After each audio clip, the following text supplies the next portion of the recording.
ঘুমাই না আমি, সত্যিই ঘুমাই না। 1 ঘন্টা ঘুমাই রাতে। আমি রাত 3টা-4টা পর্যন্ত কেক বানাই।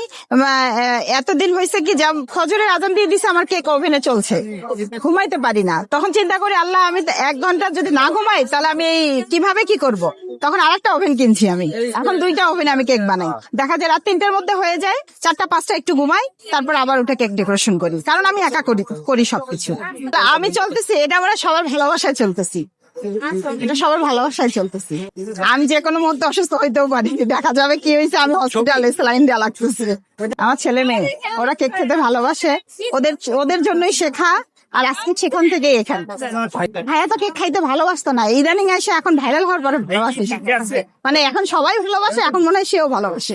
বসে আসতে এখানে নাই, মানে আমার পাশে আছে বলতে আমাকে মানে সহযোগিতা করতেছে। ঠিক আছে, তুমি কাজ করো, যদি সে আসতে চায়। তবে আমার ইচ্ছা নাই, সত্যি কথা, আমার ইচ্ছা নাই ওকে নিয়ে আসার। ও না আসাই ভালো। ভাইয়া আসলে পরে আপনি যেভাবে কথা বলে কথাটা বলতে পারবেন না নাকি? না, কেন কথা বলতে পারবো না? তাহলে আপনার সবকিছু দেখাইতে হবে না ভাইয়া অবশ্যই না। ও আমাকে ঠিক আছে, হচ্ছে আমাকে দেখতেছেন, ঠিক আছে, ও একটু দূরেই থাক না। ও তো এগুলোর মানুষ না, ও তো সরকারি চাকরিজীবী, ও একটু দূরেই থাক। হ্যাঁ ঠিক আছে, আপনার পাশাপাশি থাকলে পরে আপনার একটু মনোবল ভালো হয় না? পাশাপাশি থাকলে অফিস করবে কে? অফিস শেষ করে তার অফিস আর পোস্টিং হচ্ছে টাঙ্গাইলে। টাঙ্গাইলে? জি। আমি